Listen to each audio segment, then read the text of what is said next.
ಅಮ್ಮಮ್ಮ ನಂಗೆ ಮೋತಿಚೂರ್ ಲಡ್ಡು ಕ್ರೇವಿಂಗ್ ಆಗ್ತಾ ಇದೆ. ನನ್ಗೂ ತಿನ್ಬೇಕಂತ ಆಸೆ ಆಗ್ತಿದೆ. ತಗೊಂಡ್ಬಲ್ಲ ತಗೊಂಬ, ಅಮ್ಮನಿಗೆ ಗೊತ್ತಿಲ್ಲದೆ ತಗೊಂಬ. ಪೂಜಾ, ಮೋತಿಚೂರ್ ಲಡ್ಡು ಅಂದ್ರೆ ಸಕ್ಕರೆ ಪಾಕದಲ್ಲಿ ಮುಳುಗಿರುತ್ತೆ.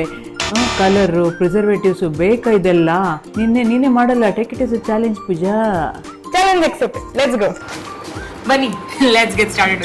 1 ಕಪ್ ಗೋಧಿ ನುಚ್ಚು ವಾಶ್ ಮಾಡಿ ನೀರು ತೆಗೆದು ಅರ್ಧ ಗಂಟೆ ಸೈಡ್ಗಿಡಿ. ಈಗ ನಿಮ್ಮ ಪ್ಯಾನಲ್ಲಿ 1 ಚಮಚ ತುಪ್ಪ ಹಾಕಿ ಇಟ್ಟಿರೋ ಗೋಧಿ ನುಚ್ಚು ಹೀಗೆ ಚೆನ್ನಾಗಿ ಗೋಲ್ಡನ್ ಬ್ರೌನ್ ಆಗೋ ತನಕ ಹುರ್ಕೊಳ್ಳಿ. ಅದಕ್ಕೆ 1 ಬೌಲ್ ನೀರು ಹಾಕಿ 10 ನಿಮಿಷ ಕುಕ್ ಮಾಡ್ಕೊಳ್ಳಿ. ಸ್ವಲ್ಪ ಕೇಸರ್, ಆಪ್ಷನಲಿ ಫುಡ್ ಕಲರ್ ಹಾಕಿ ಮಿಕ್ಸ್ ಮಾಡಿ 1 ಕಪ್ 0 ಕ್ಯಾಲರಿ ಮಂಕ್ ಫುಡ್ ಸ್ವೀಟ್ನರ್ ಹಾಕಿ ಸ್ವಲ್ಪ ವಾಟರ್ ಮೆಲನ್ ಸೀಡ್ಸ್ ಹಾಕಿ ಸ್ವಲ್ಪ ಬಿಸಿ ಇರ್ತಾನೆ ಹೀಗೆ ಲಡ್ಡು ಶೇಪಲ್ಲಿ ಕಟ್ಟಿ ಡ್ರೈ ಫ್ರೂಟ್ಸ್ ಇಂದ ಗಾರ್ನಿಶ್ ಮಾಡಿ. ಅಷ್ಟೇ. Time for the real taste. Pooja, ನೀನ್ ಮಾಡಿದ ಲಡ್ಡು ಅಂಗಡಿಲಿ ಮಾಡ್ದಂಗೆ ಇದೆ. ಚೆನ್ನಾಗಿದೆ, super. For more such recipes ಪೂಜಾಗೆ ಫಾಲೋ ಮಾಡಿ. Thank you. ಬೈ.